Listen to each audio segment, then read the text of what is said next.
فرد روز قیامت از شفاعت ماه شریف رمضان و از شفاعت قرآن عظیم الشان برخوردار گردیم. حضرت صلی الله علیه و سلم تأکید میکند، میفرماید الصیام و القرآن یشفعان للعبد یوم القیامه. روزه و قرآن فرد و روز قیامت در پیش پروردگار طلب شفاعت میکنن از بنده. یقول الصیام یا ربی اینی منعته طعام و شهوات بالنهار فشفعنی فیه. اولا میگه روزه ماه شریف رمضان قایم میشد است. تاکید میکند که پروردگارا من همی بنده ایتر به شبهای به روزهای رمضان از خوردن و آشامیدن و تمام شهوت ها نگه داشتم، دور نگه داشتم. اگر چند شهوت بود، اگر چند هنوز از بوی عروسش سیر نگشته بود، اما از ترس الله به خاطر احترام این ماه بزرگ به همون عروس شوندش نزدیک نشید در روزها. اگر چنده که گرسنه و تشنه میموند، اما به خاطر الله، به خاطر به دست آوردن رضای الله از خوردن و آشامیدن نفس خود شبانز داشت. بعدا میگه قرآن عظیم الشان طلب شفاعت میکرده است که ای ربی اینی منعته النوم باللیال فشفعنی فیه. پروردگارا من به شبها همین بنده ای را از خواب باز داشتم که تو یک حصه شب در مسجد ختم قرآن بگذرون در رمضان. پروردگار شفاعتی برای در حقش قبول کرد. حضرت صلی الله علیه وسلم با بندگان صائم و قایم بشارت داد فیشفعان. البته که شفاعت ماه شریف رمضان و البته که شفاعت قرآن عظیم الشان در پیش پروردگار پذیرفته می شود. خشا به حال مسلمانی که این ماه بزرگ قدر شناسی میکند. با خدا قسم الله ذوالجلال و الاکرام قدر منزلت این بنده را هم در دنیا و هم فردا روز قیامت بلند میکند. در حدیث آمده است، حدیث امام بخاری است، حدیث قدسی، یعنی پیامبر صلی الله علیه و سلم از خداوند متعال این حدیث بیان میکند که یقول الله تعالی، الله ذوالجلال چنین میفرماید کل عمل ابن آدم له الا صیام فانه لی و انا اجزی به. هر عملی که فرزند آدم میکند برای خودش میکند. هر چی کاری که میکنه برای خود میکنه، برای فایده و منفعت دنیوی و اخروی خود میکنه. حضرت خداوندی استثناء کرد مگر روزه ماه شریف رمضان. روزه ماه شریف رمضان بنده به خاطر من میگیرد، پس پاداش و مزد این بنده در ذمه من است. الله اکبر. اینا ببینه یک شخصی اگر ثروتمند بگه که در روز عید یک تلفن پدرکم میکنم دلت گرم میشه، انشالله میگوی شرایط امکان داره، البته یگون آیفون های پسلید یعنی مدل میتم و برای امکان شرایط داره. یگون آدمی با قوت و مقصد که امکاناتش بیشتر بگه که یگون ماشین چاق میخرم میتمد، البته اوپل فکر نمیکنی که میگوی شاید یگون کیمری بخرم بتم یا یگون مرسدس های نیم مدل های نو بخرم بتم. پروردگار بزرگ خداونده که آخی کل کائنات در قبضه قدرت اوست. پروردگاری که اگر تمام بنده های روی زمین هر چی که دلشان میخواسته باشد بتا از ملکش یک سری سوزن کم نمیشود. همین پروردگار بزرگ هدیه و مکافات روزه‌دارا را به خودش نسبت داده است که مادام که بنده روزه را برای من میگیره، پس پاداش و مکافات این بنده در ذمه من است. همین قدر اولا در نامه اعمال روزه‌دار ثواب نوشته میگردد که اصلا حتی ملائکه ها قدرت حساب کردنش ندارند. فردا روز قیامت وقتی می شود روزه‌دارای ماه شریف رمضان از دیگر مردم فرق میکنند. در سرش تاج کرامت است و وقتی اعلان می شود که ای بنده های الله، ای اهل جنت وارد جنت شوه، برای روزه‌دارای ماه شریف رمضان یک در خاصه جنت تخصیص داده شده است. حضرت صلی الله علیه و سلم میگه ان للجنة 8 ابواب. جنت 8 در داره. فیها باب یسمى ریان. یکی از همون درهای جنت در است که نام او در ریان بوده است. بسیاری محققا و شارحا میگن که همون دری پرد میشه، دری موبایلی. لا یدخله الا صائمون شهر رمضان. از این در فقط روزدارای ماه شریف رمضان داخل میشن، دیگر کسی را غیر روزدارای ماه شریف رمضان وارد نمیکنند. الله اکبر. ببینید این چی نعمتی بزرگ است روزه گرفتن که هم تن جان سالم است. همین روز جنازه رفته بودیم، خدا رحمت مغفرت کنه حضرت داملا حکمت الله علیه رحمه را. خدا شاهد است تا به حال همیشه جنازه کلون ما ندیده بودیم، مشاهده نکرده بودیم. اینا روزدار بودیم، اینقدر کشکش مردم زیاد، اینقدر زیارت سلام علیک چند بار در آب عرق معتبر شدیم، اما با خدا قسم همیشه آرام و به حضور و آسوده آمدیم تا سری طعام. بچه ها شاهد هستند من طوال قضای حجت کردگی نیستم. همون طهارتی سحرخرک مای، همون طهارتی سحرخرک قپیده ایستادم. اگر به شرطی که وقتی روزخری باشه همون طهارت سحرخرک ایستاده میشه. ولی انشالله نیت دارم، امید دارم، میرم ختم قرآن میگذرونم به حضور. و به خاطر که وقتی آدم طعام و شراب نمیخوره، وقتی که آرام و آسوده است، فکر حاجت خونه هم کم میکنه. ببینید فإنه لی و انا اجزی به. خدای بزرگ به خودش مقصد نشانه کرد، به خودش نسبت بود که روزه را بنده برای من میگیره، پس پاداش این بنده را من میتم. صوم جنتون. شریف رمضان سپر است که صاحبش از بلاها در دنیا حفظ میکنه و فردا روز قیامت از آتش جهنم محفوظ میدارد. فاذا کان یوم صوم احدکم فلا یرفث ولا یسخب.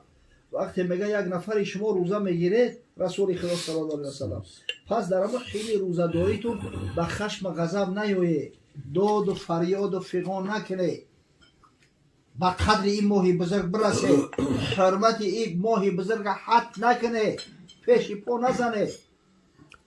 فان صابه احد او قاتله فلیقل این امرؤ صائم. حتی وقتی میگه یک آدم بی فراست و بی بصر دشنام حقارتت کرد، با تو دست به گریبان شد، در جوابش بگو که برادر من روزدار هستم، به خاطر احترام این ماه، به خاطر آن که من عبادت پروردگار را پاس میدارم، من به تو سر و پنجه نرم نمیکنم، من جواب تو به خشونت نمیتم، من روزدار هستم. خدا کنه که مردم همین را درک کنن. حضرت صلی الله علیه و سلم ماه شریف به حد بزرگ میدانست. حتی در روایت اومده است حضرت میگه لا تقول رمضان، رمضان خالی نگین. میگه این ماه بزرگتر از این است که نسبتش به احترامی که نیو رمضان خالی بگی، ولکن قول شهر رمضان، بلکه از پروردگار عبرت بگیره. خداوند گفت شهر رمضان الذی انزل فیه القرآن، ماه بزرگ رمضان که در این ماه بزرگ خداوند قرآن عظیم شأن نازل کرده است. الله اکبر. ببینه در ماه شریف رمضان سعی کردن درگاه که جنایت دست صادر نشود، کاری بد نکنی. چه بسا روزدارایی هستن که از همه روزش یکون فایده و منفعت نمیگیرن. روز تو بگه خطی مردم دشنام حقارت، جنگ جدال، حق مردم خوردن، از روزه چی فایده میرسد؟ حضرت صلی الله علیه و سلم میفرماید رب صائم لیس له من صیامه الا الجوع. چه بسا روزدارایی هستند که از روزه ماه شریف رمضان فقط همین گرسنگی و تشنگی احساس میکنند، هیچ چیز دیگه شون نمیرسد. و رب قائم لیس له من قیامه الا سحر.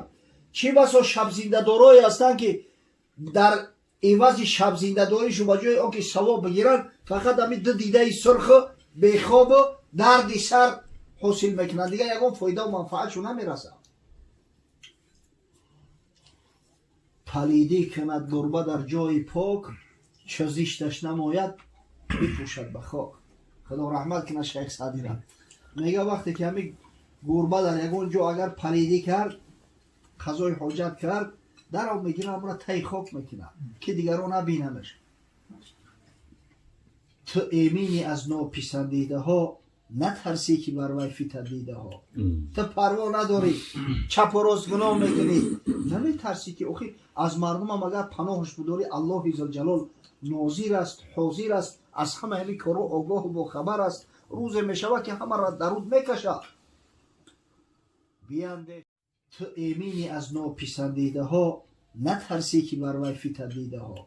تو پروا نداری چپ و راست گناه میکنی، نمیترسی که اوخی از مردم هم اگر پناهش بداری الله عزوجل ناظر است، حاضر است، از همه همین کارو آگاه و باخبر است. روز میشوه که همه را درود میکشه. بیاندیش از آن بنده پرگناه که از خواجه مخفی شود چندگاه. اگر بر نگردد به صدق نیاز، به زنجیر بندش بیارند باز. همین غلام وقتی که میگریزه از پیش خواجه ایدش میگریزه، اگر به شرط به اختیار خود به توبه و تضرع ناومد، البته رازش نمیتنش زنجیر پیچ غولبند میگیرن به پیش صاحبش میارنش.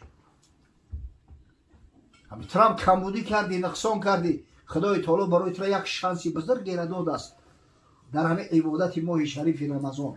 با خدا قسم کسی که ماه پاس میداره، طاعت عبادت خدا را میکنه، پیش پروردگار توبه میکنه، روزها و قیام شبهاش وقتی که به جا میاره، بشارت رسول خدا صلی الله علیه و سلم است که گناه های این بنده آمرزیده میشود.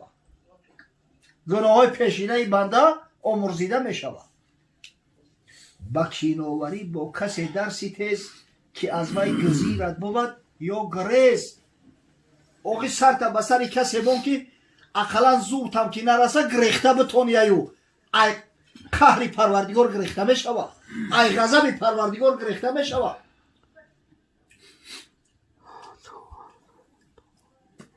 کنون کرد باید عمل را حساب، نه روزی که منشور گردد کتاب. مسلمانی همین روز حساب و کتاب تا تحق کن.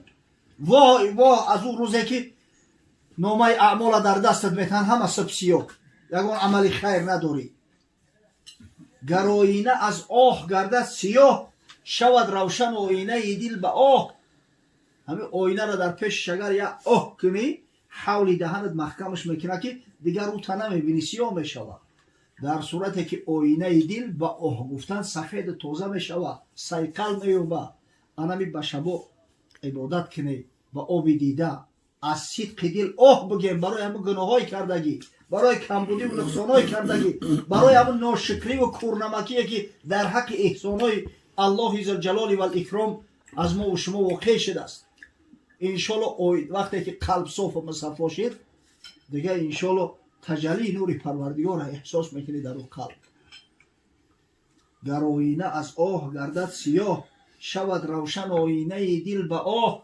بترس از گناهان خویش این نفس، که روز قیامت نترسی ز کس. امروز اگر از گناه های خود ترسیدی، امروز رو به سوی الله آوردی، فردا روز قیامت دیگر نمیترسی. یفزع الناس و هم لا یفزعون. خداوند صفت اولیاء الله کرده است که مردم همه در ترس هراس هستند، در صورتی که اینا پروا ندارند. و یخاف الناس و هم لا یخافون. مردم همه در خوف و هراس هستند، اینا در جوار رحمت پروردگار آرام و آسوده قرار دارند. هم اولیاء الله لا خوف علیهم ولا هم یحزنون. اینا دوستای الله هستند که در همون روز شدید و وزدین نه خوف و هراس دارند نه غم و اندوه. پروردگار غیرت همت بوده که به قدر ایمان بزرگ برسیم. لااقل در یک ماه شریف رمضان سعی کنیم که دغلی نکنیم، دل خراشی نکنیم، حرمت احترام همدیگر را به جا بیاریم، فرمان پروردگار را اطاعت کنیم. انشالله در اون صورت هم در دنیا آبرو و عزت خداوند برامون عنایت میفرماید و هم فردا روز قیامت.